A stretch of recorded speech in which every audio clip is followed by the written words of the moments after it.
नमस्कार, मैं Kumar, psycho counsellor. आज हम डिस्कस करने जा रहे हैं बच्चों से रिलेटेड समस्या, जो बच्चों की संवेगात्मक समस्याएं होती हैं।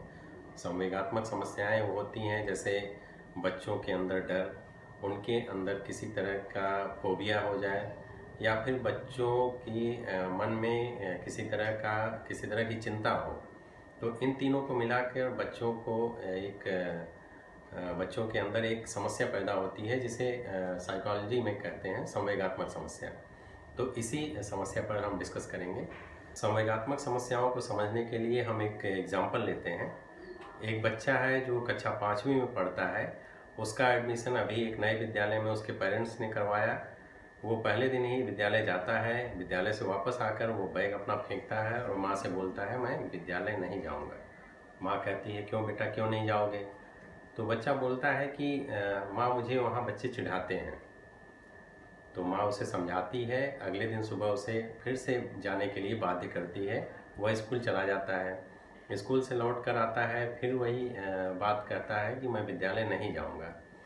अगले दिन स्कूल उसे फिर से भेजा जाता है। इस तरह वो बच्चा धीरे धीरे तनाव में आता जाता है। एक दिन बीच में ही उसका भाई उसको एक डरावनी कहानी सुना देता है। उस कहानी की वजह से उसके मन में एक और डर पैदा हो गया। तो एक भय आगे चलकर फोबिया का रूप ले लिया, जिसे स्कूल फोबिया बोलते हैं। तो स्कूल फोबिया की वजह से वो बच्चा स्कूल जाने से मना कर देता है। उसके पेरेंट्स जब उसे ज़बरदस्ती करते हैं तब वो बच्चा चीखने लगता है और कांपने लगता है। तो यह फोबिया की वजह से हुआ।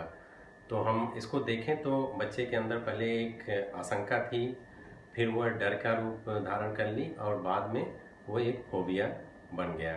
तो हम इस तरह से संवेगात्मक समस्याओं को समझ सकते हैं।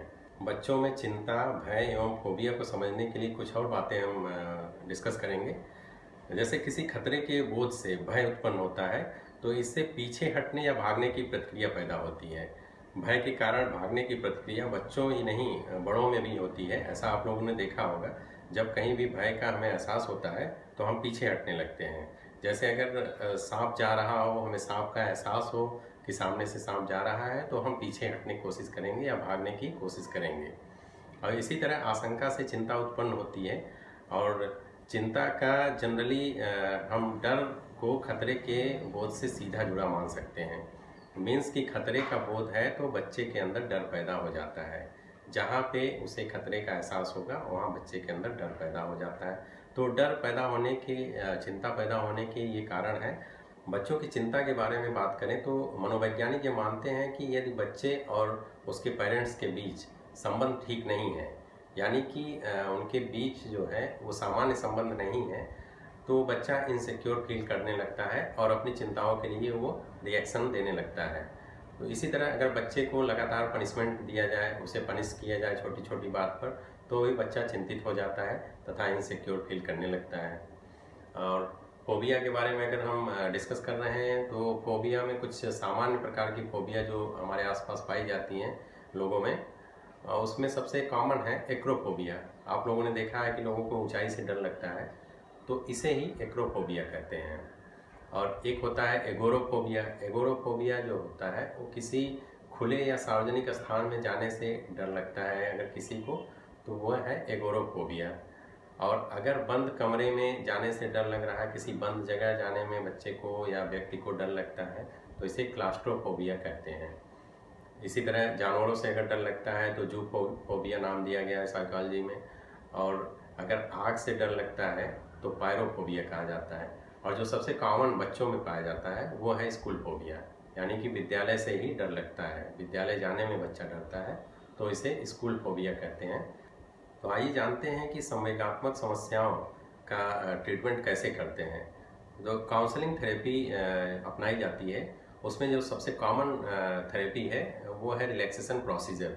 रिलैक्सेशन प्रोसीजर जैसा कि नाम से ही लग रहा है कि ये तनाव मुक्त करता है। तो रिलैक्सेशन प्रोसीजर में क्या किया जाता है, इसमें शरीर और मस्तिष्क को तनाव मुक्त किया जाता है। अगर बच्चों को हमें रिलैक्सेशन प्रोसीजर के अंतर्गत लाना है तो उन्हें उनकी मनपसंद काम करवाया जाएगा उनसे। जैसे अगर वो डांस पसंद करते हैं तो डांस करवाते हैं, दौड़ना पसंद है तो दौड़ाते हैं, और अगर उन्हें जोक सुन के खुशी होती है तो जोक सुनाते हैं। अगर बच्चे बड़े हैं तो उनसे योगाभ्यास करा के उनका मस्तिष्क और शरीर दोनों तनाव मुक्त किया जाता है। एक और प्रोसीजर जो अपनाया जाता है वो है डिसेंसिटाइजेशन प्रोसीजर। इसमें क्या करते हैं कि इसमें उस बच्चे के लिए जो किसी वस्तु या स्थिति या व्यक्ति से डरता है, तो उसके लिए ये डिसेंसिटाइजेशन प्रोसीजर अपनाते हैं। इसमें एक एग्जांपल हम आपको बताते हैं। जैसे कोई बच्चा है, उसको कुत्ते से डर लगता है, तो कुत्ते से डर दूर करने के लिए डिसेंसिटाइजेशन प्रोसीजर में हम क्या करेंगे कि बच्चे को कुत्ते का चित्र दिखाते हैं, फिर उसे उस चित्र में कलर भरने को कह देंगे। और जब बच्चा आपके पास कलर भर के लेके आता है, तो उसे दूर से कोई कुत्ता, रियल कुत्ता दिखाएंगे और कहेंगे कंपेयर करो दोनों को, दोनों में क्या डिफरेंस है और आपका कलर आपने कैसे किया है, कुत्ते का क्या कलर होता है। तो इस तरह धीरे धीरे बच्चे को कुत्ते से डर निकल जाता है बच्चे के दिमाग से। काउंसलिंग थेरेपी में एक और प्रोसीजर अपनाया जाता है, उसे हम मॉडलिंग प्रोसीजर कहते हैं। मॉडलिंग यानी प्रतिरूपण। इसमें फॉर एग्जांपल बच्चे को अगर किसी वस्तु से या किसी जगह से डर लगता है, तो हम वहाँ पर जाकर दिखाएंगे कि देखो यहाँ पर कुछ नहीं है। जैसे बच्चा है, बच्चे को अगर अंधेरे कमरे में जाने से डर लगता है, तो हम उसके सामने अंधेरे कमरे में जाकर बार बार जाकर दिखाएंगे कि देखो वहाँ मैं गया तो मुझे कुछ नहीं हुआ, वहाँ कुछ नहीं है। अगर उसे किसी वस्तु को देखने से डर लगता है, तो हम उसके पास जाकर दिखाएंगे कि देखो मैं उसे गया, छू कर आया और मुझे कुछ नहीं हुआ। तो इस तरह करते करते बच्चे के अंदर से डर निकल जाता है धीरे धीरे।